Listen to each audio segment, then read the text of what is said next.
Assalamualaikum warahmatullahi wabarakatuh. Selamat pagi, saya Aimaya Ajijah, guru pengampu mata pelajaran Bahasa Indonesia.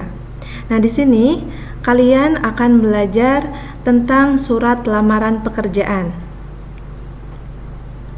Ya, di mana surat lamaran pekerjaan pasti akan dibutuhkan ketika kalian ingin melamar pekerjaan tentunya.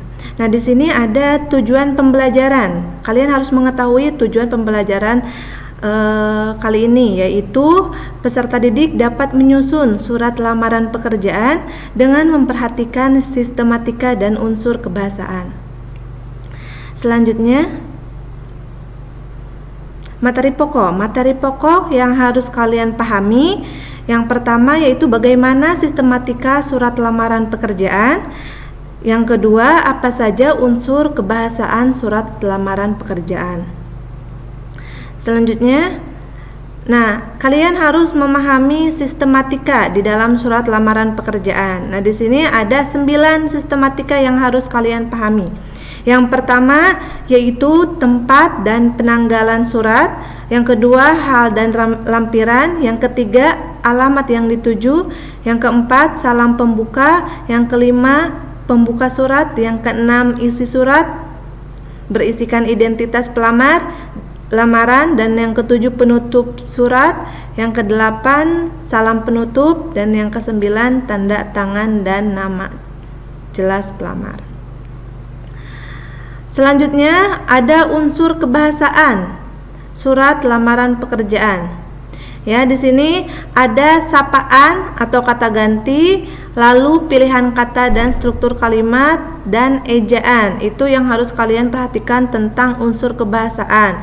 Karena ketika kalian menulis surat itu tidak boleh asal-asalan, tidak memakai bahasa sehari-hari, tetapi bahasa yang mempunyai kaidah kebahasaan. Nah, selanjutnya di sini tempat dan penanggalan surat ya. Kita mulai dari sistematikanya. Yang pertama, tempat dan penanggalan surat. Nah, di sini ada kota ya, dituliskan kota Bandung, koma harus memakai tanda baca koma. Lalu tanggal 27 Juni 2020 ya. Dan tanggal di sini harus memakai angka, tidak boleh pakai huruf. Selanjutnya, hal dan lampiran. Nah, hal dan lampiran biasanya ditulis setelah tanggal dan adanya di sebelah kiri surat ya. Hal lamaran pekerjaan atau perihal ya. Lampirannya berapa berkas? Silahkan ditulis 1 berkas, 2 berkas atau 3 berkas sesuai surat lamaran yang kalian ajukan. Selanjutnya, alamat yang dituju.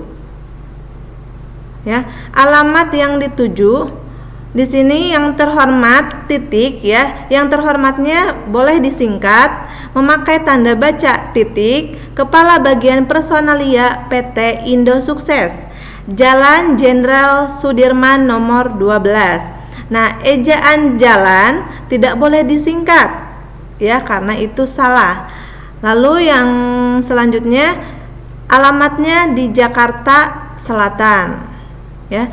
Dan perlu kalian ketahui, penulisan PT ya dalam singkatan itu tidak memakai titik ya, itu salah. Yang benar P dan T saja. Dan ejaan hurufnya harus huruf kapital. Nah, selanjutnya salam pembuka. Salam pembuka ada dengan hormat dan ada assalamualaikum. Jangan lupa harus disertakan tanda baca koma. Selanjutnya, pembuka surat. Ya, ini contoh surat berdasarkan iklan. Sesuai dengan penawaran lowongan pekerjaan dari PT Indo Sukses, seperti yang termuat pada harian Kompas tanggal 27 Juni 2020, saya mengajukan diri untuk bergabung ke dalam tim IT di PT Indo Sukses. Nah, di sini yang berwarna kuning ini adalah rujukan iklan ya, berdasarkan sumber. Kalau sumber iklannya dari koran, itu disebutkan di sini korannya apa, nama korannya apa. serta kata ganti saya juga harus digunakan, ya. Dan tujuan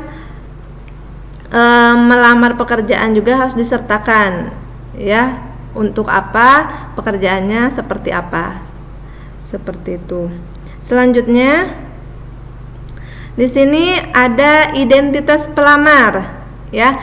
Nah, identitas pelamar ini harus lengkap dan ejaan juga diperhatikan. Contohnya mengenai diri saya akan dijelaskan sebagai berikut: nama, tempat pendidikan, alamat, telepon, dan email, status perkawinan. Nah, di sini yang tanda merah ini, ya, tidak boleh huruf besar atau kapital, ya, harus huruf yang kecil. Nah, ketika kalian menuliskan nama, tempat tanggal lahir, pendidikan terakhir itu diawali huruf kapital, ya, yang sudah ditandai seperti ini. Selanjutnya lampiran. Nah, ini lampirannya, ya. Sebagai bahan pertimbangan saya lampirkan, ya, yang pertama daftar riwayat hidup, yang kedua fotokopi ijazah S1, yang ketiga fotokopi sertifikat kursus atau pelatihan, yang keempat pas foto terbaru 3x4 sebanyak 3 lembar, ya, sesuai jurusan masing-masing. Selanjutnya penutup dan salam penutup, ya. Penutup suratnya contohnya: besar harapan saya untuk diberi kesempatan wawancara dan dapat menjelaskan lebih mendalam mengenai diri saya. Demikian surat lamaran ini saya sampaikan atas perhatian Bapak atau Ibu. Saya mengucapkan terima kasih. Hormat saya, tanda tangan Vika Rahmita Sari. Nah, di sini ejaan masih diperhatikan, ya, unsur kebahasaan surat, yaitu berawalan kapital, huruf kapital, ya, dan apabila ada kata ganti, ya, seperti Bapak atau Ibu juga huruf kapital, ya, serta diakhiri dengan tanda titik. Hormat saya disertakan koma, tanda tangan kalian, dan nama jelas kalian, ya, seperti itu. Nah, itu adalah contoh sistematika surat dan unsur kebahasaan yang harus kalian pahami. Selanjutnya, nah, untuk tugas mandiri, ya, silahkan kalian tulis di kertas folio bergaris, tulis soal yang saya berikan dan jawab. Yang pertama, jelaskan yang dimaksud surat lamaran pekerjaan. Yang kedua, berdasarkan jenis pembuatannya, surat lamaran pekerjaan dikelompokkan menjadi 2 jenis. Sebutkan lalu jelaskan. Yang ketiga, jelaskan unsur kebahasaan di dalam surat lamaran pekerjaan. Yang keempat, sebutkan beberapa sumber surat lamaran pekerjaan. Yang kelima, apa isi perbedaan surat lamaran pekerjaan dengan surat untuk teman. Silakan dikerjakan di rumah masing-masing dengan waktu yang ditentukan, ya. 1 minggu semoga bisa dikerjakan sebaik mungkin, ya. Jangan lupa dikasih nama dan tanggal pembuatan tugas. Terima kasih, sekian dari Ibu. Wassalamualaikum warahmatullahi wabarakatuh.